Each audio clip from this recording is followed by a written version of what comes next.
Bravely we prove in our striving, trudging together each day. Where there's a will, there's a way. The views and opinions expressed on Trudging Together are solely those of the host, co-host, and our guests. They do not necessarily reflect the views of any organization, fellowship, or other entity, and definitely not your boss, your neighbor, or that one guy in your home group. The content of this program is not intended to replace medical, psychological, or professional advice. If you're looking for that, please seek guidance from qualified professionals who spent way too many years in school. What you'll hear here is based on lived experience, recovery journeys, and the occasional bad coffee-fueled joke. Trudging Together is not affiliated with any 12-step fellowship. We are simply people sharing our stories and walking this path together, one day at a time. Thank you for joining us, and remember, recovery is serious business, but that doesn't mean we can't laugh along the way. And we're back. And I just didn't have anything to do, and I don't like not. I guess I could have read a book. I keep meaning to. I guess I could have played my drums. I could have done a lot of other things. All right. All right. All right. So we're gonna do a random reading, and I actually asked ChatGPT to give me a random reading. So I don't really anticipate many people showing it. It's probably just gonna be Amber. Yeah, I'll read it to you now.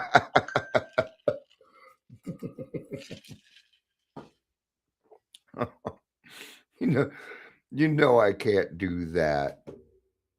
That's as part of the joke. So, yeah, man, that went really well. I really like hanging out with Roger. What a knowledgeable guy. What a neat guy, man. Yeah. So thank you for everybody that joined us with that. We're going to be doing that every other Tuesday.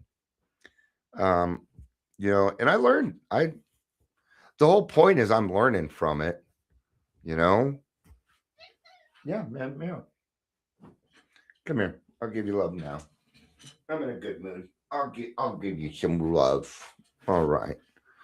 He doesn't like being picked up, and if he doesn't feel secure, I have a cat sitting on my lap. Oh, you were talking about the random reading. Oh, okay. Well, here, I'll tell you what. Here, it gave me two choices, 72 or 87. So, Amber, you let me know which one you want me to do, 72 or 87. So if you pick the page, I'll take it from there. So, let's talk with Pastor Marcia.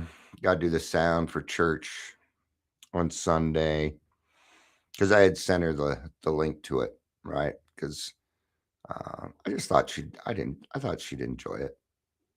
But it turned out pretty good. Huh. Can I get a headbutt? Headbutt thing? This kitty gives me headbutts.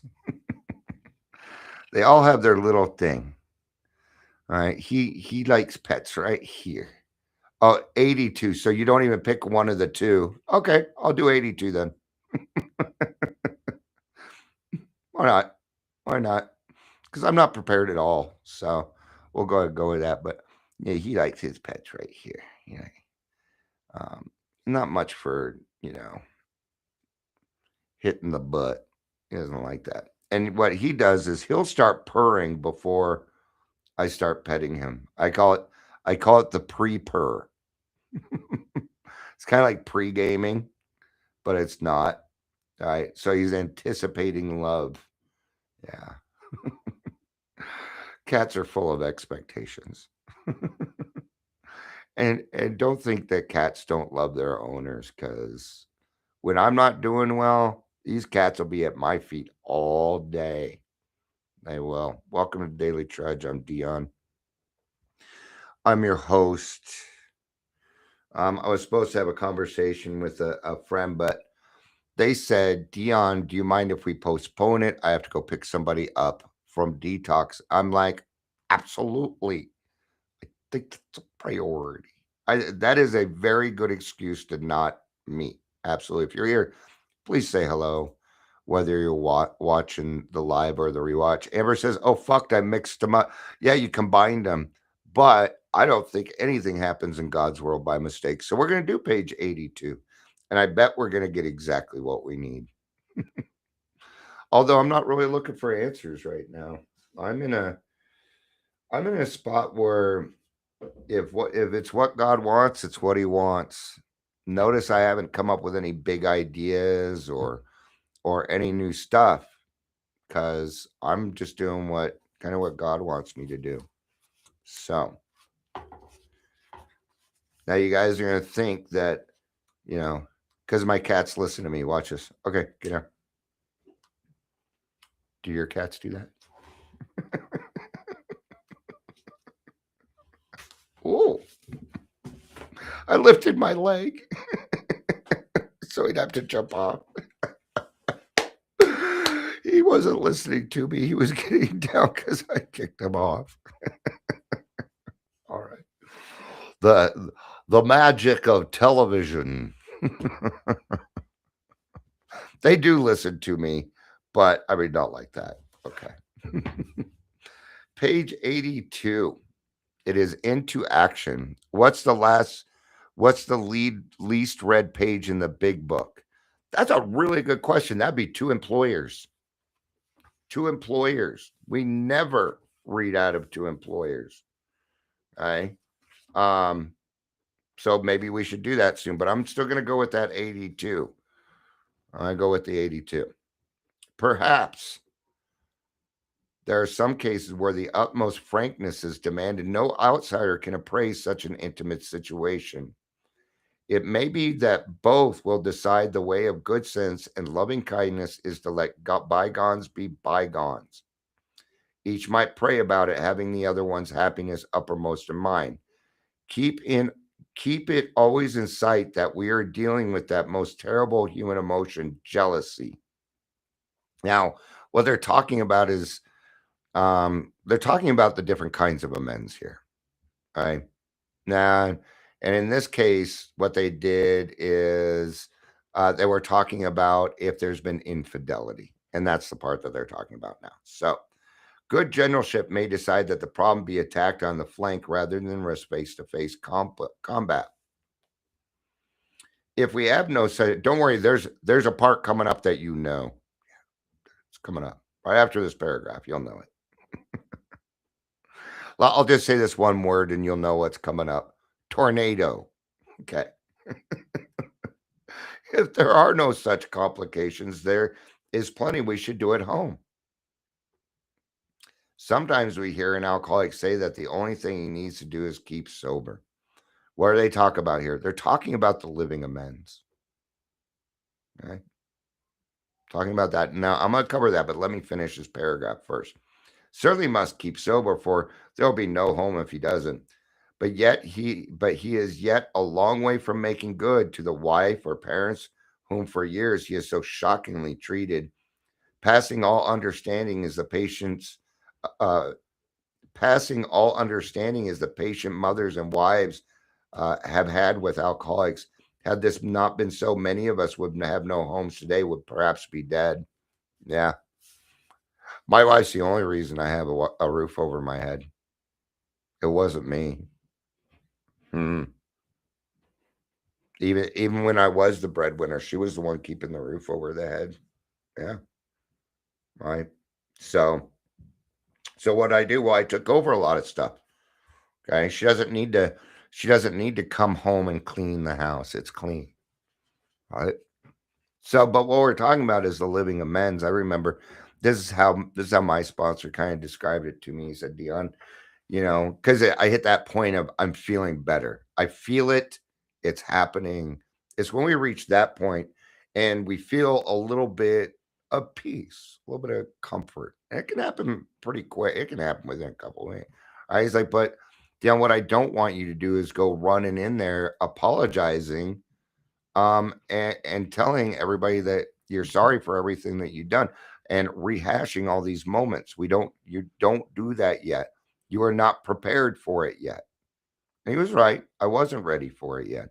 I hadn't even started confronting my own stuff. I wouldn't even really know what I was apologizing for yet. All right. And why would I want to apologize? Well, so that I feel better about myself. Well, now I'm using other people in order to make myself feel good, for me to feel better about myself. Hmm. Can't do that. All right. So you said, Dion, this is what you're going to do. Go take out the trash. When you're done taking out the trash, put a new bag in. Do dishes. He's like, there's this whole list of things that you need to get done that are not done. So you're going to start there, right? You're gonna start with that living amends, and you can start a living amends right away if you want. You can start on day one. He said the key here was, though, once you do that, do not go bragging to them about what a wonderful job you did. See, taking out the trash is a reasonable expectation that we do not get thanked for. Right.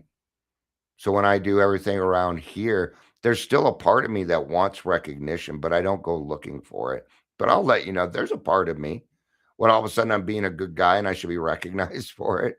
So we start out because really the only true amends is change behavior, right? So, hi, Angela. Good to have you. She said step four comes first. Absolutely, it does. Because, before we start making those actual amends, because I'm not sure, otherwise I'm just going to be sorry I did this, sorry I did that, right? When what we need to do is change first. So the difference is before I would say sorry and did nothing about it action wise. And now instead, what I'm doing is I'm changing, I'm putting action into it first. Then I'm going and making the amend. Now, what is it? Now it's justice and love. Wow. Thanks for that comment, Angela. Appreciate it.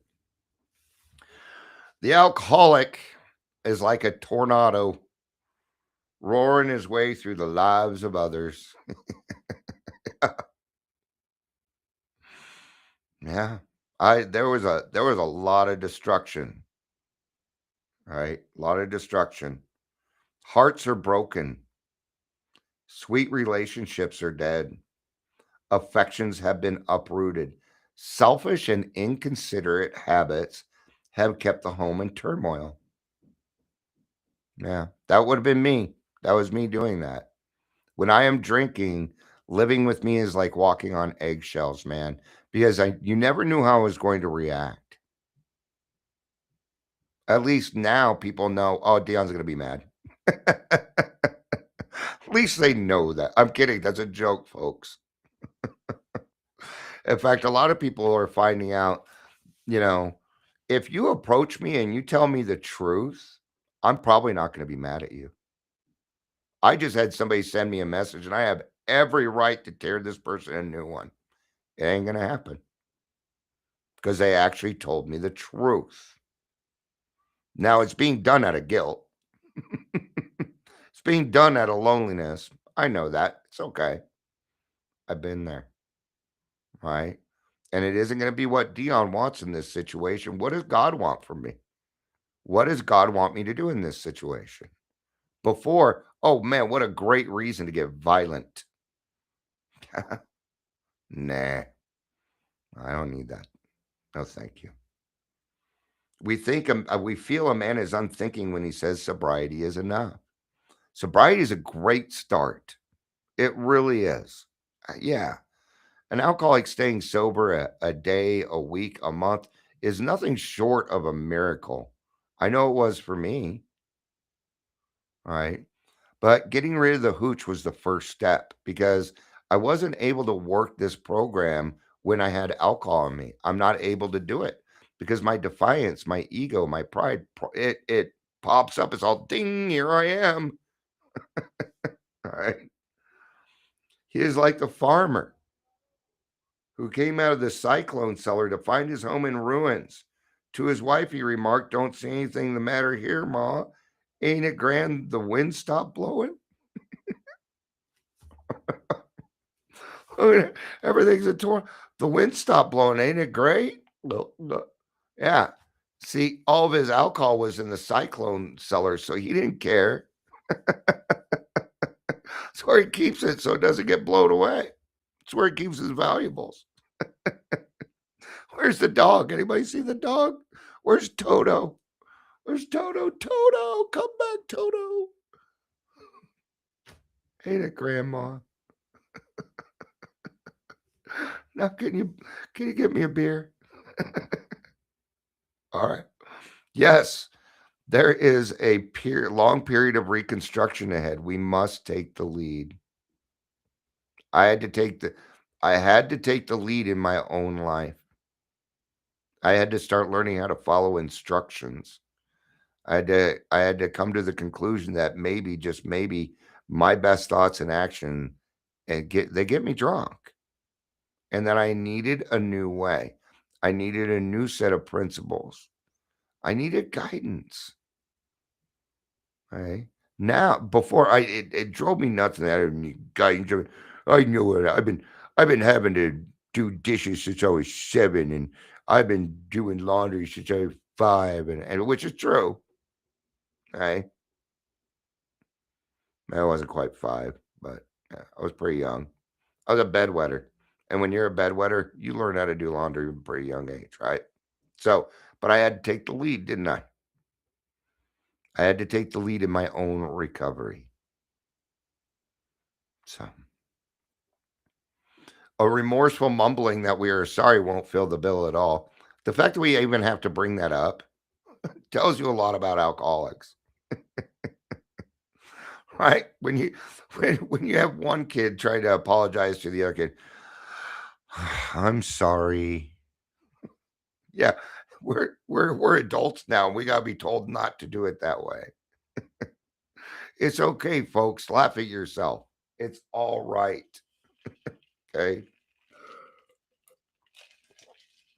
So we ought to sit down with the family and frankly analyze the past as we now see it, being very careful not to criticize them.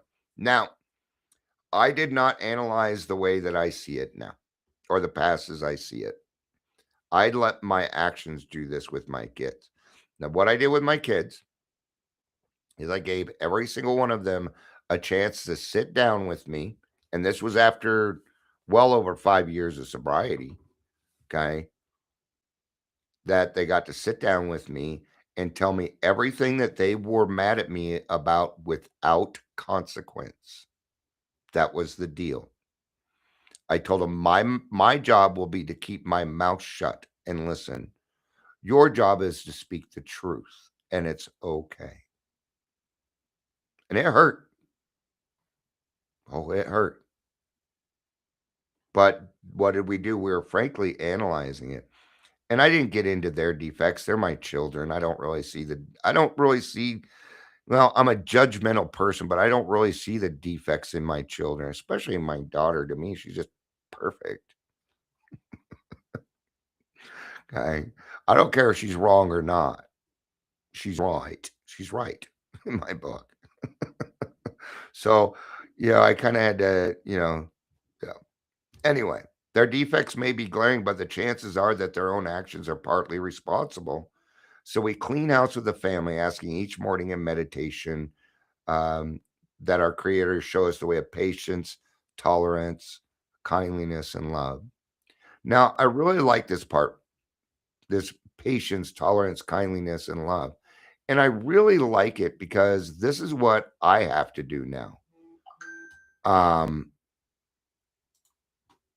it is, I mean, for years and years, my wife and my kids and everybody showed me patience, tolerance, kindliness, and love, including people in AA. It took me 2 years to get off the hooch, so it took me a little while, and everybody was patient. So it's my turn. Patience, tolerance, kindliness, and love. For a long time, people have been, Dion, you don't have any patience. You don't have any patience. You know, I've spent hours waiting for my name to be called, getting out of jail or leaving the group home or the institution or the hospital. I've had to wait a very long time to get to a point where I need to be. I have a lot of patience. I do. A lot. I tolerated abuse from my family for years. That's patience. So don't let people tell you that you don't have patience. I wasn't using it correctly. It's just that I have this deep booming voice and everything. If I run out of patience, everybody knows because I wear it on my sleeve.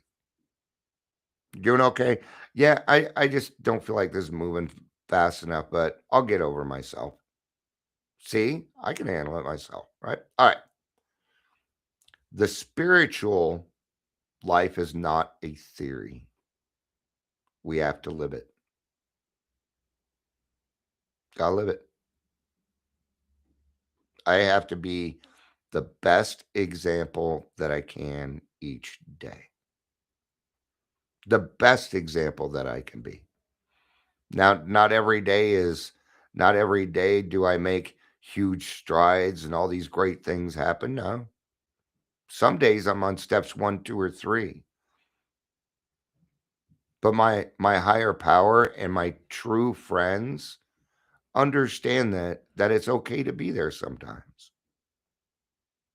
Where the saying is we are not all sick on the same day. That's the saying.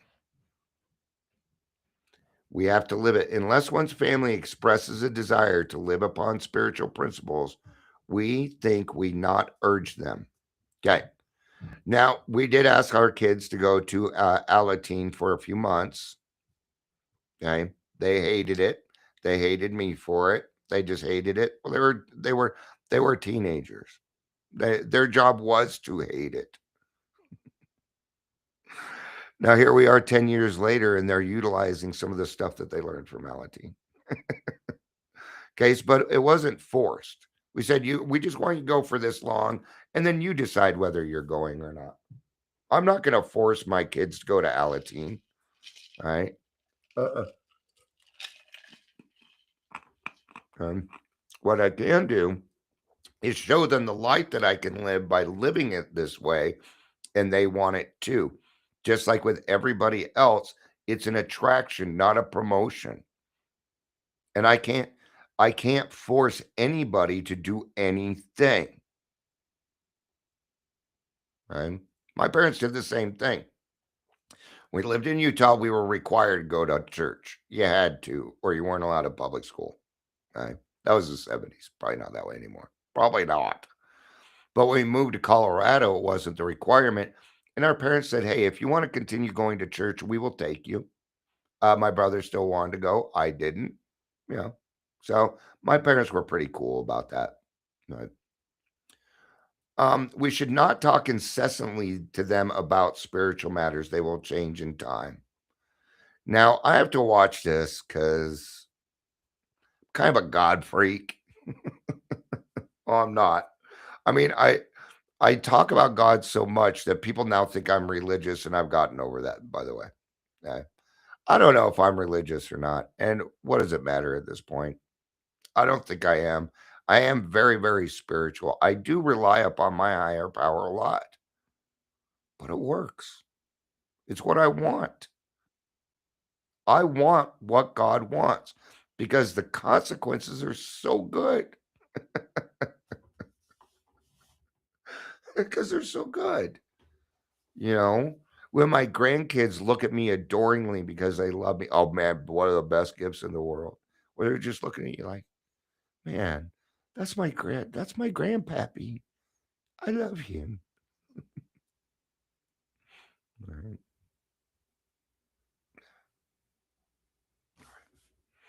And I don't have a lot of money. I didn't, yeah. We spend time. Time. Time is the most valuable. Time is the most valuable asset that you have. They will change in time. Our behavior will convince them more than our words. See, they said it, they just kept it a lot more simple. But when I keep it simple like that, then the Daily Trudge will be like 7 minutes long. If I don't throw my own stuff in, right? We must remember that 10 or 20 years of drunkenness would make a skeptic out of anyone. Yeah. So, all right, we're going to do one more paragraph. Well, the meeting starts in 24 minutes. So that's what because I haven't been live for very 20. Me being live for 25 minutes is kind of a drop in the bucket. There may be some wrongs we can never fully right. We don't worry about them if we can honestly say to ourselves that we would right them if we could. All right, there are some people in my life, especially old relationships, previous relationships. Did I go back? I caused trauma and I don't want to redo it. That's what it came down to. Not only that, but I have a wife now, and it is not for me to cause jealousy. Now, the answer here isn't no, I'm not going to do it. That's not the answer. The answer is I stand willing if God asks me. Then I do it. Because if I'm supposed to do it, that person will appear. Now, I learned my lesson on this because I did try one. And they were like, Dion, you're the reason I'm all fucked up. I'm like, oh shit, I shouldn't do it this way. I should have consulted my sponsor first. Fuck. To make it worse. Not for me to do. All right. It says we don't worry about them if we honestly say to ourselves we would write them if we could. And I would. Yeah. Some people cannot be seen, so we send them an honest letter. And there may be a valid reason for postponement in some cases. Okay. Refer to your sponsor on all of this. Talk to somebody about it, because otherwise your brain will turn it into an excuse not to do it. And then my brain will convince me of that truth, even though it's not true. So I stand willing. Okay. I can't use no, I will never do that.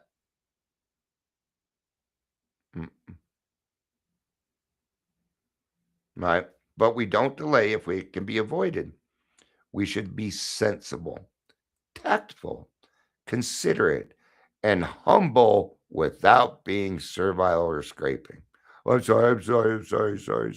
I have no self-esteem and I hate me and I'm just sorry. Yeah, no, see, now, yeah. I'm begging for your forgiveness. I will never beg somebody for their forgiveness. No. I will admit what I've done wrong. If they want to forgive me, that is entirely up to them. But I am not so reliant upon one person where I need an apology or I need them to forgive me so I can move on with life. Nope. That's why that fourth step is so important. All right. As God's people, we stand on our own feet. We don't crawl before anyone. God isn't going to ask you to do it. God doesn't even want you to do it for him. Probably like, you're going to be all servile and screaming. He's like, get up, stand up. What are you doing? He doesn't think less of you. All right. Thank you, everybody, for being here. I appreciate it. Some good comments. Great day. I'll see some of you in 20 minutes. If you'd like to check out our grassroots meeting, starts in 20 minutes. Just send me a message on Facebook or something. I'm happy to send you the link. It's a great meeting. So, all right. Thank you, everybody, for being here. I appreciate it. I love you. You know I do. Peace out.